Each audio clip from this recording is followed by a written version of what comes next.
Hello, welcome to the Blue Grid podcast.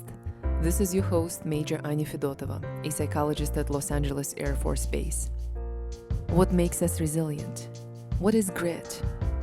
Please join me as I set out to discover how we can become greedier.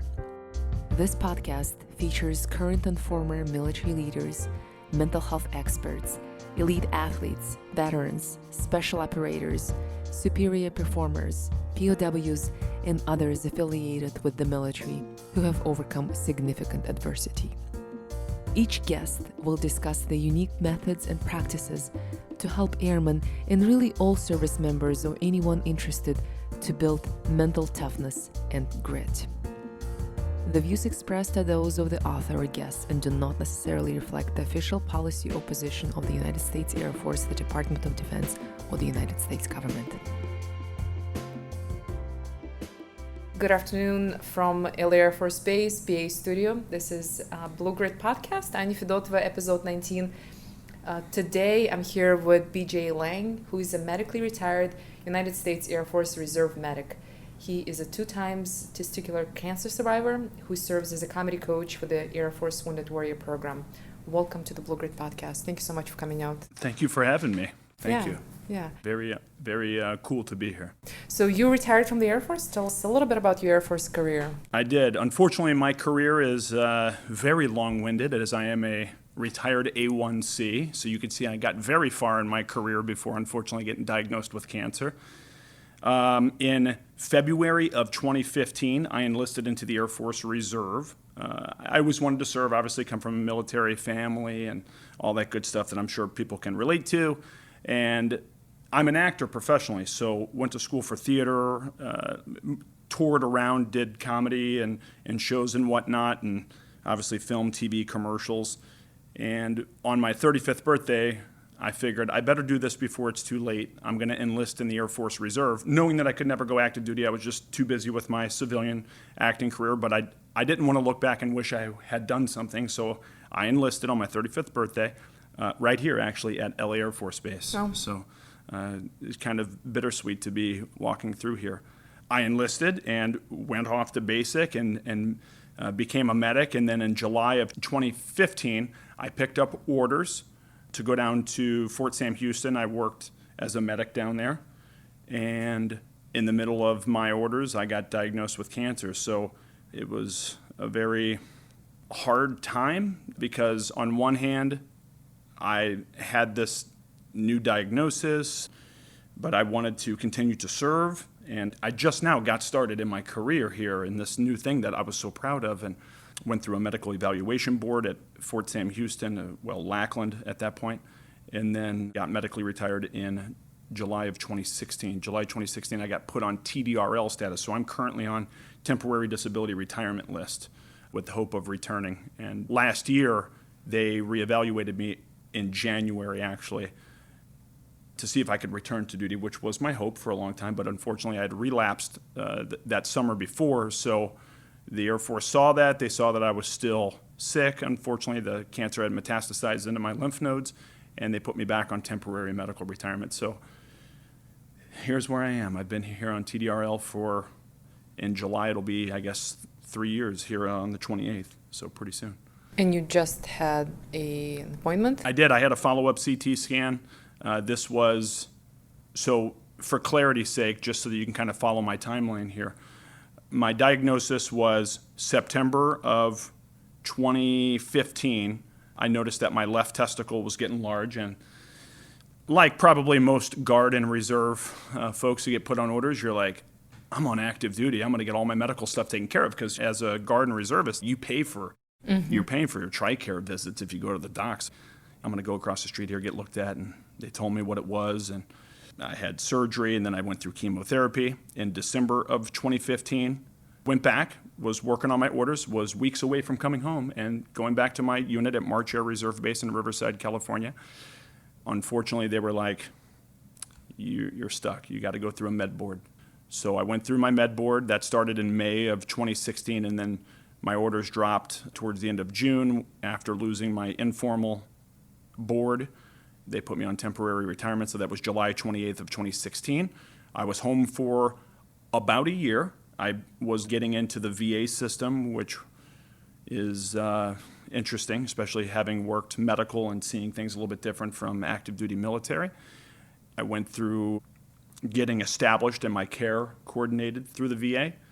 About a year after I was home, so July of 2017, I had my 1-year CT scan just to make sure everything was good, and they said, no, it came back. So it was in my lymph nodes, and I had to do radiation, and the second time, in my opinion, affected me certainly more mentally than physically when I was diagnosed again. So then I did that, and then in January of 2019, just this past January, was my next reevaluation for the TDRL office for them to determine if I could return. And like I said, they put me back on temporary retirement. So here I am. Now I'm on the old 5-year plan for TDRL, which is you could be on it for up to 5 years, which is exhausting to say the least, being here. But now it's 3 years. So I would venture to say next year, now that I just got a clean scan, just a few days ago, July 3rd, I went to get my next CT scan. So this will officially almost put me at my 2-year mark in remission. I cannot even tell you how happy I was.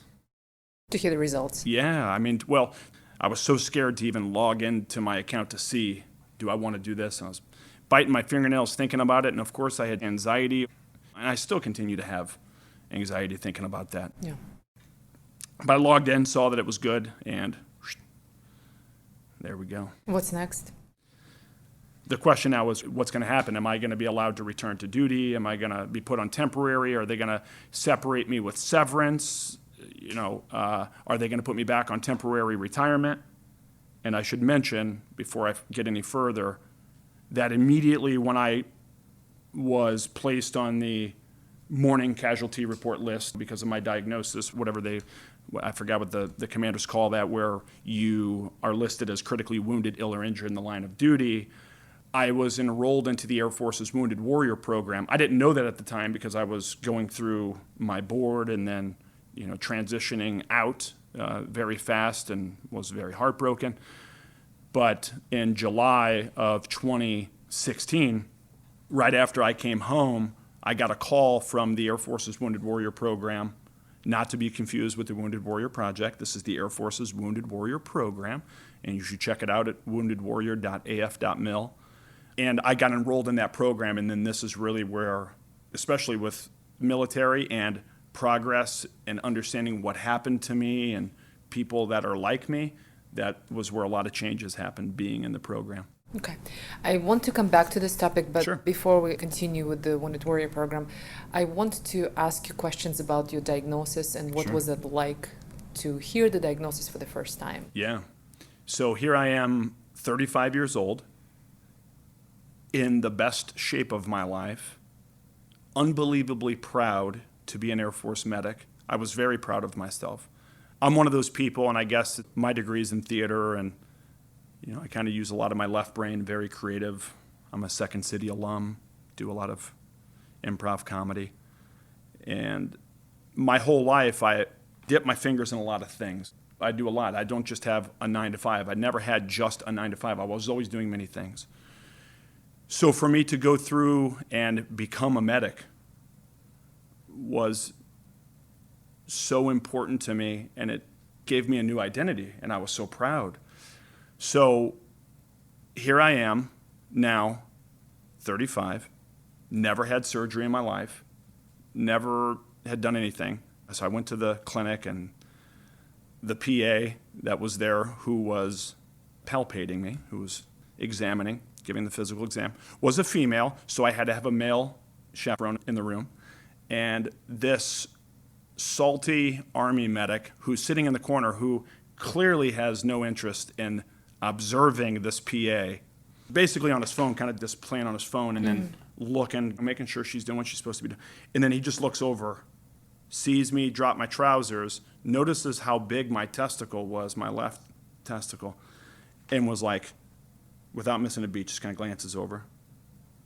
In the same tone that you could tell he was reading his emails, he goes, "Wow, that's a big ball," and went right back to work like it was nothing. So that's when I knew something was wrong, and then that started a whole workup and had went to Fort Sam Houston, talked to the chief urologist there, who also did an exam and goes, it's going to come out. And so I said in my mind, I'm like, cool, well, I'm doing some training right now, so maybe in like 2 weeks we'll schedule it up. Like I'll have a break in my training and then we can... Meaning the surgery? Right. Yeah. And he goes, no, this is going to happen right now. And I went, okay. I had 24 hours.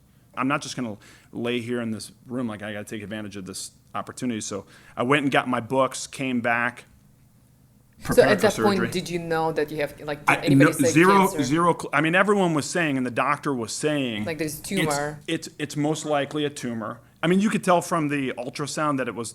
By the way, I think this is because the comedian in me is always trying to find the unusual thing. So when I got my ultrasound and I read the report, and this is before I went to the urologist's office, I read the report and it said, left testicle is the size of a small orange, okay? First of all, is that a scientific, is that an actual measurement? So at this time, I had not completed my nursing portion of my medic program, so I hadn't learned all the nursing terminology yet. So it said left testicle is the size of a small orange, right testicle remains unremarkable. And then I was offended. I was like, how do you know what my testicles have been through? So anyway, so then I go to I'm there in the urologist office. I'm a lifelong learner. I've always tried to help other people by learning and sharing experiences. And obviously I was a med tech student, so I had to learn myself. So when the chief urologist there at SAMC, San Antonio Military Medical Center, was palpating me, and he knew most likely that it was cancer. That's what he said. He's like, I've seen so many. I don't know if it is for sure, but most likely it is. You can live with one.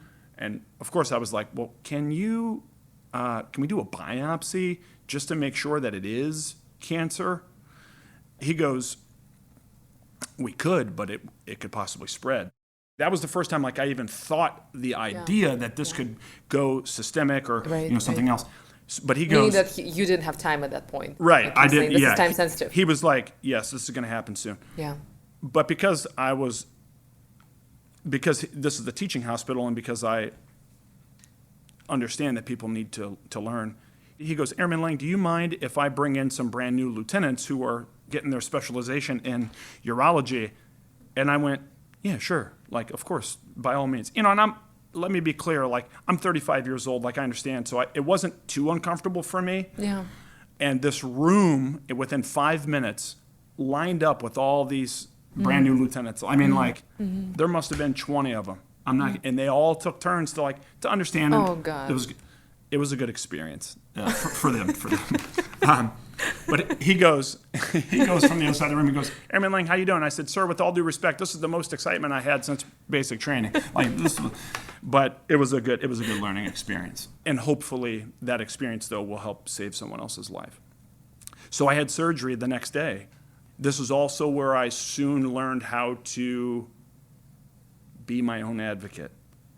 I have trust in the military. I have trust in my supervisors. I have a lot of trust in the system. I did have a lot of trust. I also had to fortify the fact that when you're sick or when you really truly need something, you need to make sure that you're your own advocate. This is where a change happened in me, not only because I'm a cancer survivor, and not only because one of the most valuable things I learned in my nursing program was advocacy, to be an advocate for other people, but you really need to be an advocate for yourself. And that's why I try to tell people you need to understand what you're going through and what you need so that you can take care of yourself, but really you might be able to take care of someone else.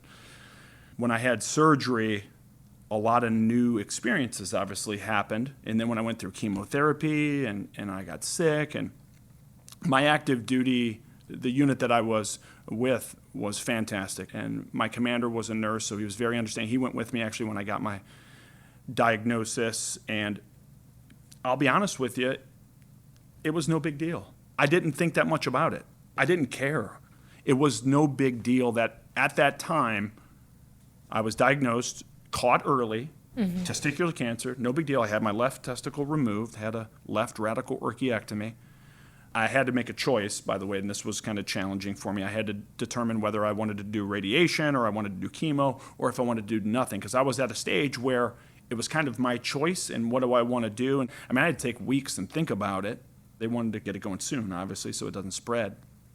And I chose to do chemotherapy because it had better outcomes. Right.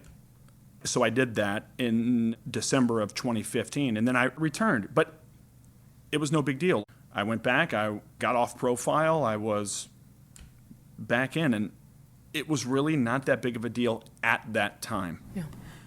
What really started to affect me was when they said, hey, you have to go through a med board. I never even heard of a med board, didn't know what it was, didn't know what that extent is like. And to anyone that's listening or knows a troop that might be going through one, for me, and I would imagine for most of the people that have been through it, it is one of the most exhausting things I have ever done, mentally exhausting. So on one hand, you had cancer, right? Like I had it and I was in remission and it wasn't even a year yet and I'm going through this board and you start thinking, well, I worked so hard to start this military career, right? You know, part-time, granted, but I really wanted to continue this. And then you think, well, maybe I am sick. And then you think, no, it's no big deal. Like here I am getting, 90s on my PT test for a 35-year-old. Knock it off. Come on, you gotta cut me some slack here. And it started making me wonder, am I really this sick or what? And more importantly, and this is the first time where you feel you don't have control of what's going to happen to you. And this is both when my cancer relapsed, which I'll get to in a second, but in this moment, I didn't have any control on my future. Right. It was up to this board, that is going to read some narrative that the doctor wrote, which I wrote against, obviously, in my informal board, and then went to the next step. I felt I couldn't do anything. There was nothing I could do. I was literally sitting there, not able to do anything, which led to the first time. I always tell people it was the first time I really felt in my adult life that I was mentally circling a drain. I felt hopeless, and I got really sad, and I was depressed, and it was worse than obviously getting a cancer diagnosis, because at that point, I had so much trust in the military, and I'm like, I'm going to be fine, and my doctors are great and all this stuff. And So what was it specifically about the medical boards? I think it was the inability to have control. Like I felt like I didn't have a lot of control. That somebody else would be writing and making decisions Yes. for you? And so obviously here I am as someone who is new. I'm an E3. I didn't feel that I had a lot of say in what happens to me, but I also knew and I was older, so I immediately got letters of recommendations, and I was my class leader in my medic program, and so I had some good documentation, and I called my home unit back here, and they were trying to help me out, but at the end of the day, it really didn't help any, and then I determined, okay, well, they put me on temporary retirement. Let me just get back into my regularly scheduled life, because here I am now. I have a professional career in Hollywood, and I need to just kind of dip back into that, and then maybe next year when they reevaluate me, I'll be allowed to return to the reserve and continue on my path. Unfortunately, a year and a half later, I was diagnosed with a relapse, and what was that like? So this is really where the hardest parts of my situation hit me. First of all, let me just kind of set the table here and walk you through what it's like. I came home in July 2016, I entered medical retirement, which is weird anyways. Let's just talk about that. I'm an E3 and I'm retired. That's weird, okay? Tell me about weird. What do you mean by that? I didn't do 20 years. I never got the opportunity to deploy. I never got the opportunity to really go and truly do the job that I trained to do. That still affects me today. Those thoughts still hurt me today. Like I still think about it. I understand that there was nothing I could have done. Like it wasn't me. I didn't choose to get cancer. But that stuff really that hurts. I mean, there's a big part of me that's like, if someone can walk in here and say, we'll take you back, as long as I can go and do my job, hopefully if I can go do aeromedical evacuation and follow that as a medic and do the job that I trained to. I didn't even want to be a medic, okay? So like, I didn't even want to be a medic, but I fell in love with it, and I've always been of service. So like that to help other people has been so important. And you can understand, you as a psychologist, you're helping people. But here I am, and I'm home, and I came home different than when I left. It's not like I came home and went, okay, right back into auditions. Of course, I worked my way back up. I was teaching part-time at a high school, teaching theater down in Orange County, California. And I was getting into the VA system. I was navigating now TRICARE and figuring out, okay, well, who's going to take care of me now? Because I'm not even a year in remission at this point. Like, who's going to take care of my, in case my cancer comes back? Which for the longest time, I was upset at the Air Force. I was upset at the military because I felt that they didn't really care because I was a nobody. At first, that's what I thought. And I didn't understand this dumb temporary medical retirement thing. But in the long run, especially since I relapsed, I understood the reason why they do that is because you're sick. In case it comes back, you still have access to stuff. Who knows what the future is about being able to return, but obviously that is a big part of me that still wants to return. Here I am now, back home, and I'm trying to understand where I'm going to go in the future and how I'm going to get back into my acting life. And then when I relapsed, I was very scared. I looked at the scan, and I understand it wasn't like it metastasized all over into my brain or anything. The fact that they tell you it's back and you have to do radiation, because the first time I did chemo, I got more sick on the radiation because of where they targeted me in my lower abdomen and my lymphatic system there, because that's where it came back. I was throwing up every day, and my mind started racing. And there was nothing you could do or tell me. Like, all my doctors like, of all the cancers, you got the best one, like testicular cancer, it's so great. Like, yes, I understand statistically speaking, it is the best cancer to get. But the point is, you still got cancer, Yeah. So that was... And you still have the symptoms, and you're young. Right. And you're sick. Right. I did my radiation. So first of all, doing chemo, and I got a little sick on that, but not anywhere near how sick I got when I did radiation. But the chemo has its own adverse side effects and possibly future side effects that are still to be unknown because the drug is still rather new. And radiation has its side effects. So one of the side effects possibly of radiation or chemo is cancer. So great, you're going to give me something that like might possibly. And then they were like, hey, you had so much radiation that in a couple of years, you might have kidney failure. You might have liver issues. Like, we're going to try. And they were showing me the physics and all that and how they did the CT simulation to target where the radiation's going to go. But let me tell you, when you're laying on that table for 8 minutes a day, I did 28 days straight, nonstop. And this thing is blasting you with radiation. And you don't feel it at first. I mean, and you start noticing that my back started burning and your skin starts burning a little bit and getting dry. You're thinking, even though you can't see it, something's going on. That starts to eat at you. The hardest part of having cancer, period, of any level, and my buddy told me this, he's another testicular cancer survivor. He said the worst part about cancer is knowing that you had cancer. What do I mean by that? That means every time something hurts in your body, you immediately think, your cancer's back. Yeah, right. Yeah. Every time I go to the doctor and I get a lab, holy crap, it's gonna be bad. It's gonna be. My mind at night would just race, and this is really where I knew, clinically speaking, I was not in the right mindset. I couldn't sleep. I'm gaining weight.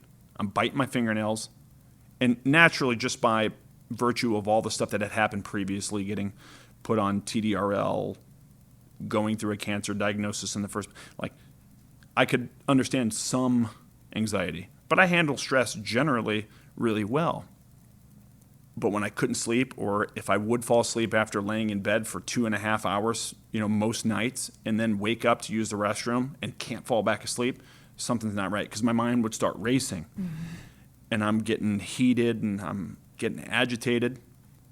My doctor at the VA said, Mr. Lange, you're gaining a lot of weight. And I said, I'm scared. And she knew, I'm going through treatments and all that stuff. And she said, well, why don't you go upstairs and see mental health? I literally laughed. That's not going to happen. And why was that a laughable idea at the time? I think this is going to sound so cliche, and it sounds so stupid in retrospect, because I wish I can go back and talk to myself then. But I'm a man. I was in the military. I worked medical. I'm okay. I don't need to go see mental health. Yeah. That's literally what I thought. And I love my primary at the VA. She's amazing, my primary care physician. And she said, for me, just go up there and talk to them. And I said, okay. I went up there. Now, obviously, they knew, because they have all my medical records and all that stuff. And side note, I had already had some stuff as a service-connected issue with mental health, but I had never gone to the clinic at this point to go see anyone for any sort of care. And I walked in the office, and the psychologist that was there, she introduced herself, and she said, I'm going to do the intake. It's not going to take very long. Just so I know where to put you. And she said, what's going on? She said, I see you have cancer. And I broke down. And I was scared on one hand, because I knew that I needed help. But there was also another big part of me that said, whatever I tell these doctors is going to end up on my medical report, and the Air Force is going to look at this, and then they're not going to let me back in. When I didn't tell them about my neuropathy when I was going through chemo the first time, when I was on active orders. I didn't tell them about hitting my head really hard when I fell off this 10-foot pull-up bar upside down, fracturing my left wrist and 2 middle fingers. I told them it was a yoga mistake. Because I didn't want to get kicked out, and yet look at what still happened. So here I am crying in the office, and I wiped my tears away, and I said, but I'm okay. I'm totally going to be fine. I'm fine. I'm going through a lot. And she goes, Mr. Lange, I don't think that you're fine.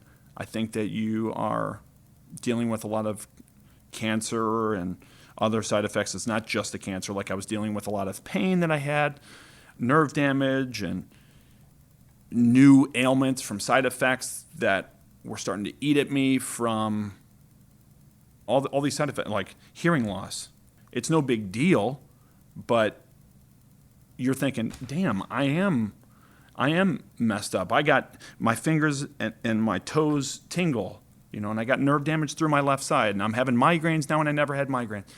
And she goes, I just think you have a lot going on, and I think you have major depressive disorder. And I went, okay. And then she referred me out, and I started seeing this other provider. Because of a lot of your side effects, I think you have a lot of post-traumatic stress issues in dealing with your cancer.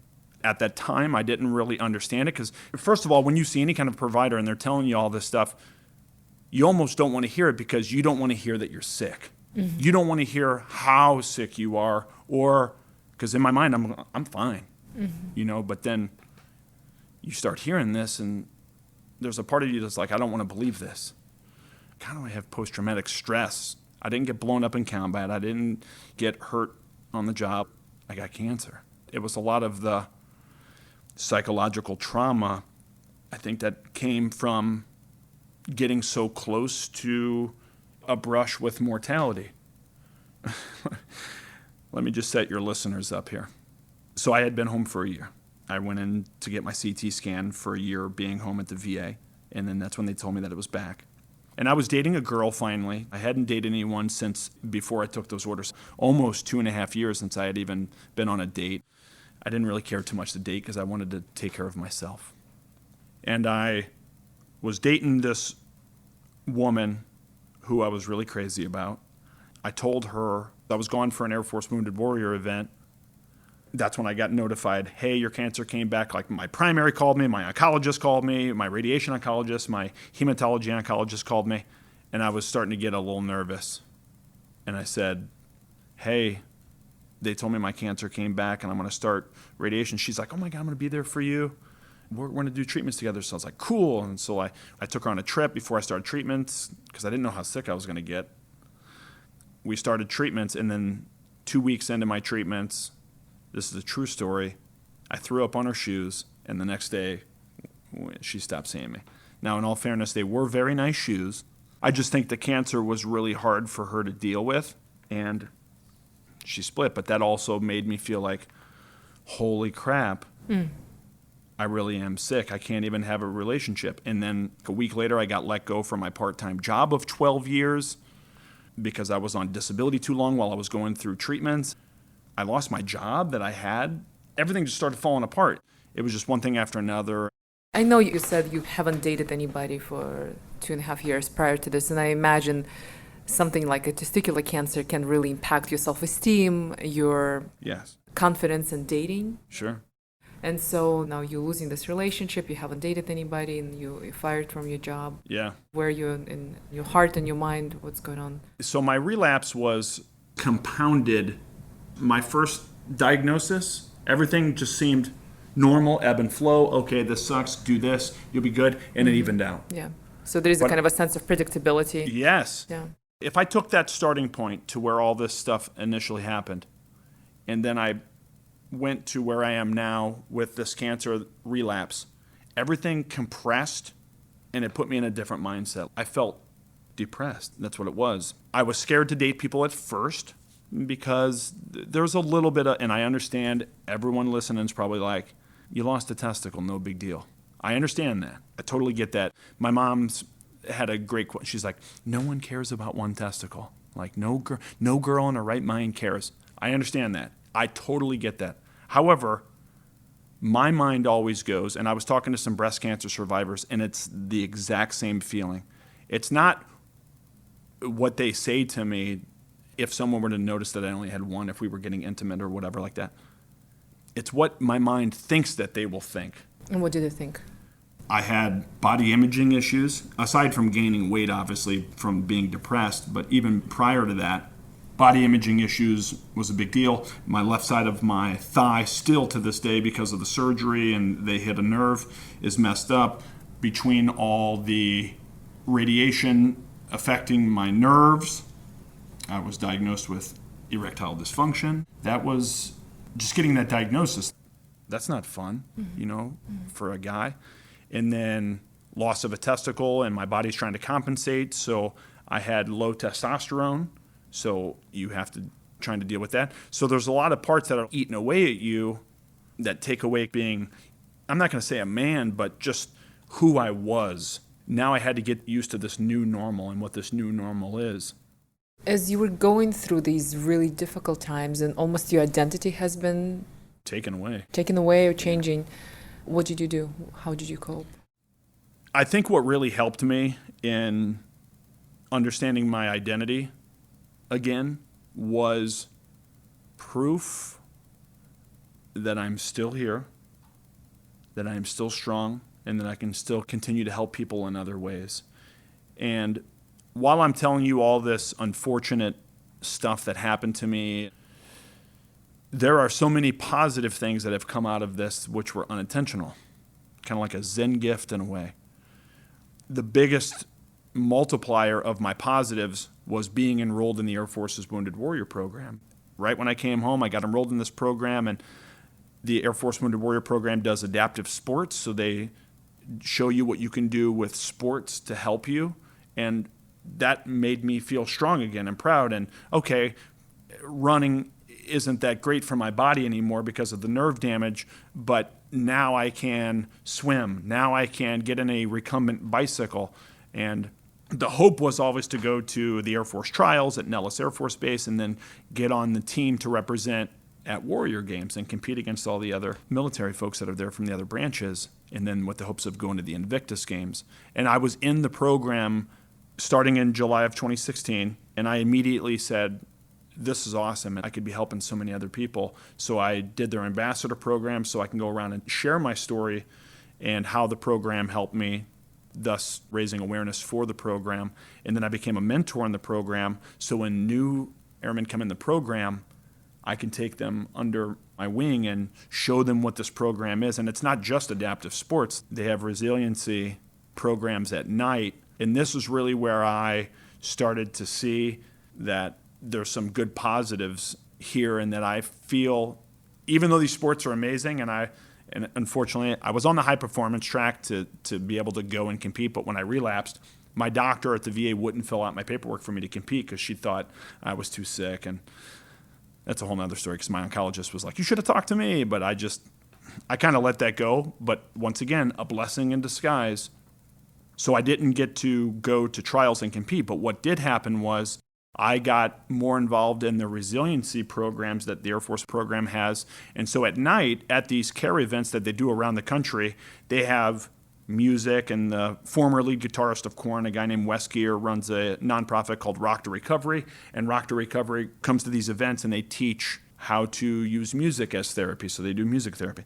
They had stand-up comedy at the time. They had writing and creative writing and journaling and painting. And so all these cool things that you could have just something as a tool to maybe that you enjoy and use towards resiliency. And I kept thinking about that and going, BJ, in the civilian world, this is what you do. I teach improv comedy at the Second City and perform improv, and it has been my cathartic tool since college. Why don't I try to do? So I got in with the resiliency program, and I pitched the idea of me coming in to teach improv comedy, and sent the curriculum to Dr. Moffitt, who's the sports psychologist, who's also the resiliency program manager. And he goes, absolutely, like, let's get you in here.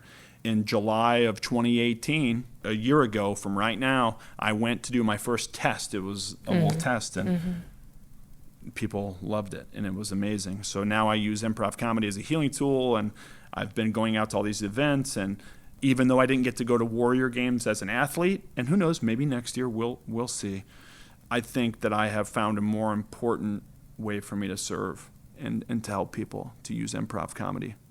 In one of the interviews you stated, there is another story, one that is not immediately obvious. And you were portraying yourself on your Facebook as a resilient individual radiating positivity and rooting for resiliency or grit. Yeah. But then you stated what hides behind this is I absolutely deal with fear. Is that what you said? Yep. And you described so well the moment when you now relapsed, you lost a job, you weren't in a relationship, then throw up on the shoes and the breakup. Yeah. So you're in a really bad spot, yeah? I wanted to know, what is the mental shift? What do you say to yourself? What happens? At which point do you decide that you need to do something differently because whatever you're doing isn't working? Because I hear what you're saying. You got enrolled in the Wounded Warrior program and started helping out. What I want to know is mentally what happens between everything is falling apart to I'm going to find a way to get out of this.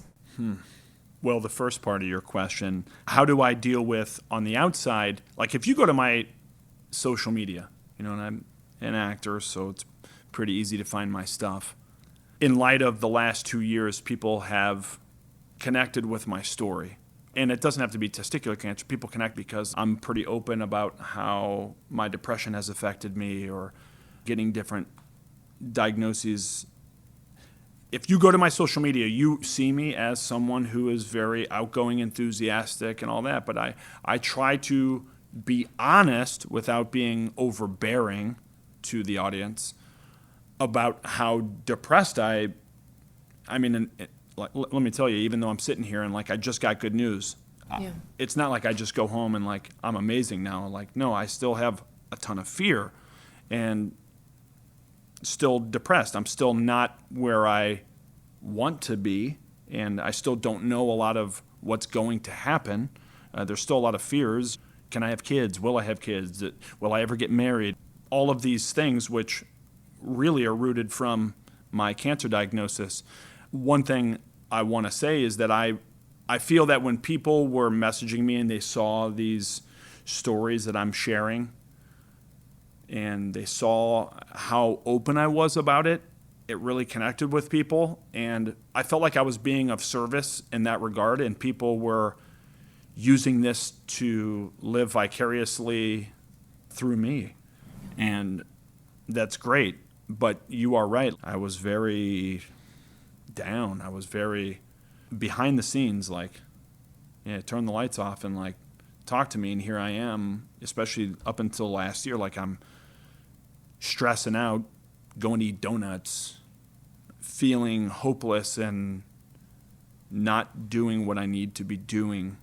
My therapist at the VA, she said this was one of the hardest days of therapy that I ever had with her. And she specializes in people who have chronic illness and terminal disease. So a lot of the things that she knows that I think about, she totally gets it, which, well, I'm sure you're familiar as a psychologist.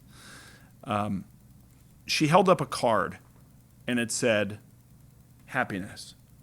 And she said, don't say anything, just look at these cards. She held up another one and it said service. She held up another one and said loyalty. She held up another one and, all these different like traits. Mm-hmm. And when she held up the one that said service, like I couldn't control myself and I just started crying. She said, what's the matter? And I said, I feel that I can't be of service on one regard in my military career. I can't do what I want to do. And I feel that I'm not that strong source of inspiration that people started telling me that I was. And that was so hard. She held up another one that said patience. And I said, I know why you wrote that. And she said, why? And I said, because I am the most patient person with other people, but I'm not patient with myself.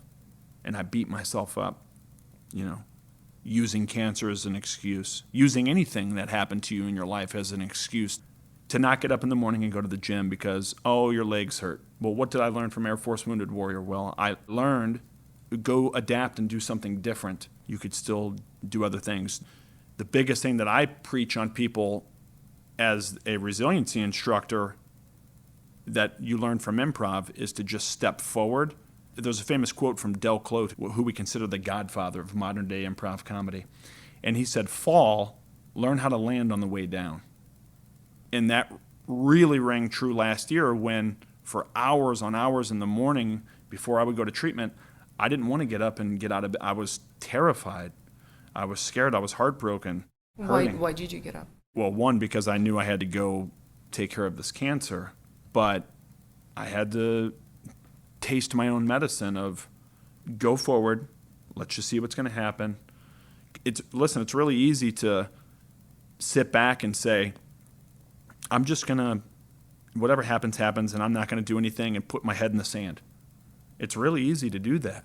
And unless you're constantly trying to challenge yourself, then I think you will get in that mindset where you're just going to seclude. I mean, I still challenge myself with like, I'm nervous about dating, or I don't want to put myself out there in a different way or challenge myself physically. Yeah. So what I'm hearing is when I'm asking about the mental shift between feeling hopeless, I'm overwhelmed, I have this fear that I don't know how to conquer, to taking an action. So the cognitive shift from inaction to action is hope. Is that what I'm hearing? Or maybe like making micro decisions multiple times a day that involve hope. Am I hearing that right? Well, there's certainly some hope in there. There was a long time where I had a lot of hopelessness. Yeah. I guess because of who I am or whatever I believe, or... Which is what? I try to be a very positive person. I have faith in people. I have faith in whatever is going to happen, I hope. But it's easy to lose sight of it. So I don't know what pushed me over the line to change and what has been such a big help. Because I always tell people right now where I am, I mean literally within the last 2 months, I am 50% better than where I was last year. Because I still challenge, I'm still dealing with stuff, but I'm certainly I always tell I'm on an upswing. Like I feel myself in a better position than where I was last year. And I'm just trying to do little things so that I can get back to where I was in the hopes of, returning to duty. But even if that doesn't happen, I have a new way of service with what I'm doing with Air Force Wounded Warrior. For those service members who are struggling with difficult times, what would be your suggestions for recovery or building resilience that helped you?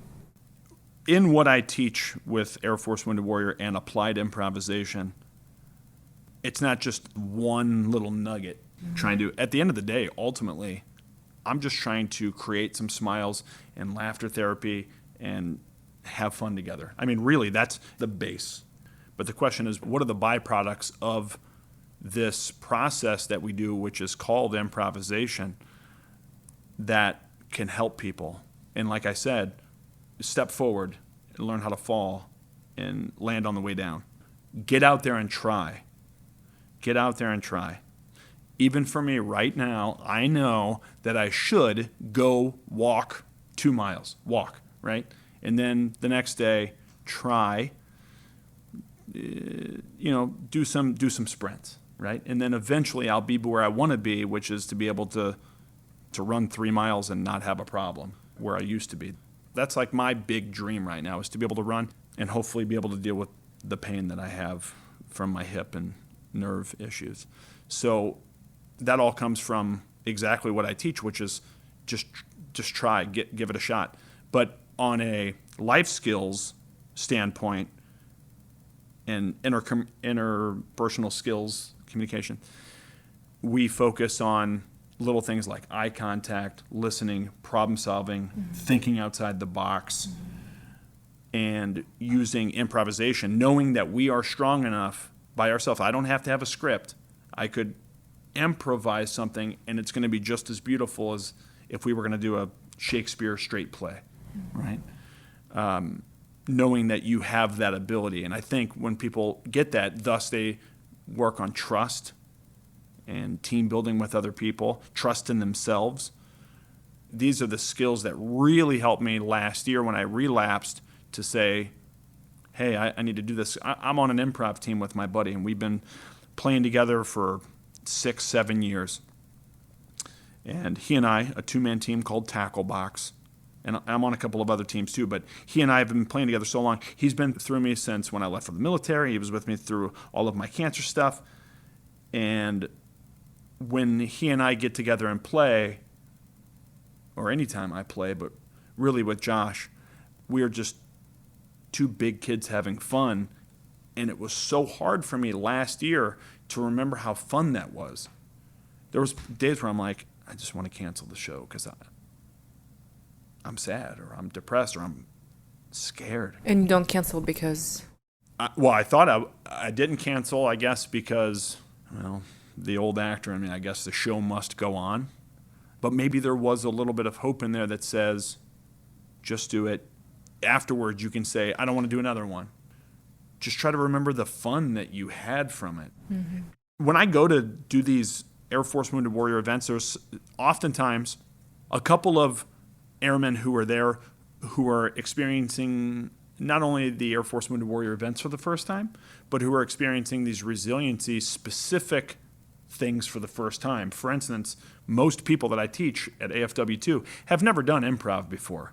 They may have seen Whose Line Is It Anyway on TV or Ask Cat on Bravo, but they've never gone to see a show or perform, so they don't really grasp it yet. But after a couple of workshops that we do at night, then they go, oh my God. And hopefully they will say to themselves, this is so fun. Like, even if I suck at it, for now, and the more you practice, but they had so much fun that they can use that to give them hope, so that they will get out of bed, so that they will not cancel the show, so that they will not get away from social activities and seclude myself. I still seclude myself a lot. Like, I'm just gonna, whatever. Or when stressed, like, I handle stress a little bit differently now than I did prior to cancer, and I'm still trying to figure out what that means. I'm still trying to understand it a little bit. This is really helpful. I don't know if we're going to keep this, but I want to try this. Tell me. So, can you teach me something that you teach in your improv classes? Yeah. Can we just try what would be helpful? Sure. Well, okay. I don't know if I'm a good student of improv, but sure you are. I love comedy. Everyone can learn improv, okay? I teach at Second City. We have, in most theaters that are of instruction, most training centers, specialize in different improv for different people. So the general thing is most people who are studying improv want to get into acting or comedy. But a lot of people, especially when I first started teaching improv back in the Midwest, not in LA, not in New York, not in Chicago, but in St. Louis, these were people that just wanted to have fun. So it wasn't the performance aspect of it that they were trying to do. They just were trying to engage with other people and have some sort of artistic, creative, collaborative entertainment together. Give me a sense of it, what it's like. Sure. But my point is everyone can learn. I didn't want you to think like, because I teach kids on the weekends at Second City. Yeah. I teach 6-year-olds to 18, and I teach adults, and we have improv for seniors, and I teach kids with autism and people that have severe anxiety, and we slow everything down and make it simple to do it. So trust and know that you can learn. So the first thing I would say is I would play a snapping game with you, and this is not going to be good for your audio listeners. Okay. But I would start like this. So I'm gonna catch the ball with a snap, and I'm gonna throw it to you with a snap. Okay. So I'm gonna catch it, and then I'm gonna throw it to you with a snap, and then I want you to catch it with a snap, and then throw it to me with a snap, and then I'm gonna catch it and throw it back. Okay. Now I'm gonna throw it back. And I'm going to throw it against the wall over here in the studio. I'm going to catch it, and then I'm going to throw it to you. And then she's got it, and it's where to go, and she caught it, and she throws it back to the wall, and then it's over to you. So okay, and then I'm going to catch it, and I'm going to go like that, right? So, but non-verbally, so let's just imagine for a moment, and you as a psychologist, you see, I would imagine, a lot of patients who have a lot of high anxiety, or their coping mechanism and their interpersonal skills diminish because of whatever they're dealing with. So you might see a lot of, seclusion kind of feeling, and people not giving you the eye contact, which is what I'm doing right now on the mic. So I want to build that trust back, because in improv, the most important thing, aside from the main rule of improv, which is what we call yes and, is for them to know that it's a safe environment. I have to build that safety, right? So then I can build from there. And I need them to have comfort in themselves and in their teammates, so that they know that they can explore and fail together, and it's going to be totally fine. There's no such thing as failing, by the way, in improv. It's literally impossible to make a mistake when you improvise. If we don't have a script, how do we know we made a mistake? Mm-hmm. So for people that are so used to, I only go a certain way. Mm-hmm. And by the way, I always tell people this. I have taught all over the world improv. I have taught actors and non-actors, but I love teaching military folks, fellow service members, fellow veterans, and wounded warriors, because we all come from the same kind of mindset. And imagine this. Why on earth do you think the Army would fly this guy to Germany to go teach Army officers how to do improv comedy? Just take a guess. So this happened to me a couple of years ago. I went over to Stuttgart, Germany, and I taught Army officers how to do improv. Why do you think that would be important? I guess they didn't have good interpersonal skills. I don't know. Right. So I mean, it's not the only reason. We can maybe cut that. I don't know. Sure. There you go, Army. That's not the only reason. But I'm guessing probably to improve leadership skills, like that's kind of ultimate goal. Yeah. And so that all comes down to professional development. And I mean, I could show you spiritual side. So for inner resiliency, using improv in a spiritual side. I mean, there's so many different avenues with what we call applied improvisation. So teaching improv for non-performance reasons. Mm-hmm. I had been sent over to Germany, and I showed these Army officers who, I'm speaking in generalities, okay? In the military, regardless of your job, we are rigid. I have to do it this way, and this is kind of the way it is. Yeah. So how do you feel comfortable with adapting and changing things, still following the same path, but you might be doing it a different way? How do you create a creative collaborative process or an office or an environment? So right now we're in the public affairs office here at LA Air Force Base. If someone came in and said, hey, I have an idea of a story and I'd like it to go this way, and their supervisor said no every time and didn't go along with it, how do you adapt and change? Mm-hmm. Well, that's kind of the benefit of what we learn in improv, is the ability to adapt, be comfortable with supporting one another, the trust in, supporting your team, and I mean, all those things. So like when I was snapping with you, the first time you did it, you were like apprehensive. Oh, okay, I got it. Now what do I, right? And then the more that we did it, we can have fun and we start changing it up and I start bouncing off a wall. I mean, it's literally that same thing. And that's just like the first time you got on a bike. The first time you got on a bike, did you ride the bike and pop wheelies? And no, you know, you're a little nervous, but the more that you got comfortable with it and the more that you learned it, the more you can do. The other thing is that improv is an ensemble art. It's not something that you could do it by yourself, essentially doing like a monologue, but really when you improvise with other people, you don't know what the other person's going to say, so that's going to improve my listening skills to be able to take what you say to heart and then improvise, and then you're going to listen to what I say and you're going to add on to that. So in improv, the big rule that we say is called yes and. To take the language of agreement, to say yes, and then to add information onto it. So if you said, Mom, we're here at the store. First of all, I have to become mom. And then two, I have to agree that we're at the store. I couldn't say, I'm your dad and we're out in the cornfield, because that's a denial to what you just said. That would be a denial of your gift, and I need to learn how to accept that gift and go along with it at all costs, right? And then work on it. So that's a little bit about Did you create curriculum yourself? I use core curriculum that most improv places utilize, and I adapted it based on resiliency, not only from my experience and what I have been going through with improv, or in my recovery, I should say, and how I use improv in my resiliency. But yeah, most of it was through the different schools that I went through. So I'm a Second City grad from Second City Conservatory in Hollywood, where I also run their Improv for Veterans program. I'm an Upright Citizens Brigade Theater Los Angeles alum, and I'm an alum of IO West, which is Improv Olympic. And I also studied over at Groundlings.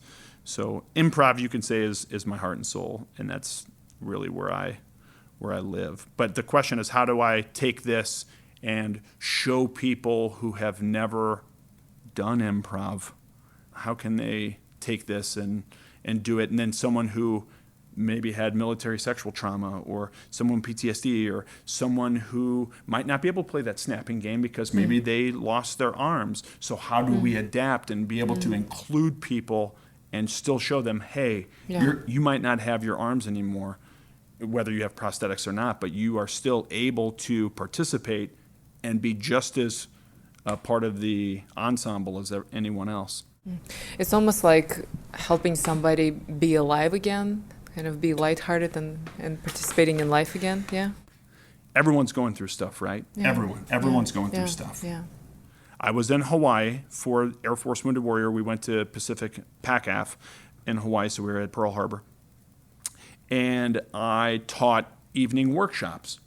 Now, I had been out of the adaptive sports side long enough to where most people don't know me except for as the comedy coach. They know me as like, oh, BJ, he teaches these comedy classes at night. We should come, and it's a lot of fun. And one of my previous students suggested that this new airman come in, and I don't just teach wounded, ill, and injured service members, but also their spouses or their caregivers who come to the events to take care of them, so that they also can benefit from the skills. And this is the same across the board. It's not just me that does this. This is the same for all the resiliency instructors. So this woman brought her husband, and I believe he lost his leg in Afghanistan, if I remember correctly. Anyway, the first couple of days, she kind of dragged him into the class, these optional nighttime classes. The first day, by the way, everyone comes just so I can do a quick little intro. It's like a 101. Here's what improv is. Come tonight if you want to learn. See you tonight, and then let's have some fun. And we literally just play. There's no forcing of anything. So he came to the first one, and he was this guy. Now, for the listeners, I'm crossing my arms and looking like I'm a tough guy, right? So he was like this. In the back of the room. Oh, yeah. 100%. Totally in the back of the room. Yeah. So he's, upset. And he comes up and he's like, I don't know why there's comedy. Like, I don't get it. And I get it. Because he hasn't seen the other side of it. Yeah. Aside from laughter therapy, there's so much more that what applied improv can do for you. So his wife dragged him to the nighttime workshops. By the end of the week, this man was rolling on the ground doing scenes, laughing up a storm, smiling ear to ear. And in my evals, we have to have an eval form filled out because, of course, it's military and, everyone's got to make sure we're spending our money right. But it's good because I appreciate the feedback, positive or negative. And he wrote, I haven't had this much fun since before the accident. Wow. How powerful. And that meant the absolute world to me. And then his wife came up to me and goes, I just want you to know that I haven't seen him smile since before he lost his leg. I may not be a medic anymore. I may not be able to put on my uniform anymore. But I can go and I can create a smile and an experience and hopefully give a nugget. I'm not saying that he's going to go and he's going to go on a sketch comedy team or try out for Saturday Night Live. Mm-hmm. But maybe he'll get some little nugget that he'll be able to use in his recovery. Or maybe at the next event, he learns some of these games and then he shows someone else and we build on that. And at the end of the day, ultimately, he smiled. And that, my job is done. What a beautiful story. How powerful. Yeah. Thank you so much for your time with us here. I'm aware of time. Is there anything that I'm not asking, that you feel is important to include in this interview? Thank you for not asking me super sharp questions. And what I mean is, let me be clear because that sounds really bad. It sounds really bad. Thank you for my questions weren't. No, your enough. questions were great. My point. I'm still, as a comedian, I use comedy to deflect. It's my defense mechanism. And I was a little nervous as even up until I was going into my cognitive behavioral therapy and seeing my mental health therapist at the VA.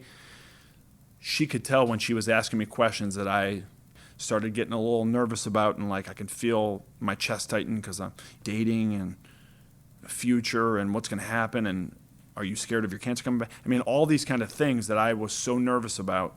There was a big part of me that was like, I know that you easily could have asked those questions, and I probably would have deflected with comedy, but luckily I was pretty open. So I don't know. Thank you for doing this. Obviously, this is. Well, is there important. Something you want me to ask? Nope. I'm not asking. No. Let me flip the table. Yeah. Why do you do this? The blue grid? Yeah. Actually, why don't I step back even further? Yeah. You could be a psychologist, and I'm guessing, I don't know current rates. No. You could be making a lot more money in the civilian sector, no doubt. Yeah. Okay? As a provider, mental health provider. So then why do you do this? And then how did that transcend into you starting this podcast? Yeah. I think if I would have told your story, how you described this person who came in, being closed off on his body language, was clearly communicating to you that he wasn't interested in recovery, and happiness was lost as a result of something that happened to him, and you were able to make a difference in his life. I think that could have been my story. And techniques that I use obviously are different, and they're either in therapy, in that room with a patient, whether when I'm teaching classes or when I'm doing this, which is just affecting a broader audience, and I love that. It has much broader impact. I would say those are the very same reasons, which is service and helping others. I love it. I love my job. I love what I do. Why Blue Grit, though? Why did you decide to take on an extra thing? Extra thing? Well, I love hearing stories like yours, and I love being able to communicate them to the wider audience, and I think the Air Force was missing that. That was the element of the program that wasn't quite there. It gives me an opportunity to hear stories like you and then to air to the rest of the service members, to the rest of the world. I don't know, maybe not the rest of the world, but to at least people who are interested in hearing about grit and resilience. Thank you for doing it. In closing, I wanted to say for folks to, especially for those supervisors out there, but regardless, if you're listening to this podcast, just do me a favor, go to woundedwarrior.af.mil and look at what the Air Force Wounded Warrior program is. Because although you may not be someone who will be enrolled into the program, you may know someone or their caregiver who needs to be enrolled into it. And anyone can self-refer folks into the program both active duty, Guard, Reserve, to utilize the benefits that they provide. It's unbelievable. On Instagram, Snapchat, at AFW2, hashtag AFW2. Just look it up and see what it's all about and support Air Force Wounded Warriors so that you can help others. Awesome. Thank you for that Thank plug-in. you. This is your host, Major Anya Fedotova. Thank you for listening to the Blue Grid podcast. Hopefully you enjoyed this interview. My goal is to air the narratives of courage, vulnerability, and grit to normalize the airman's own challenges and help them internalize the message of hope and recovery. This discussion is not a formal medical advice, and any techniques, treatment, diagnosis, or alternative actions discussed are not a recommended treatment or course of action for all listeners, and are not a replacement for professional medical assistance. You are encouraged to seek medical or psychological help for your unique issue. If you have feedback, please find me in the global. My email is anna.v.fedotova.mail@mail.mil. It's anna.v.fedotova.mail@mail.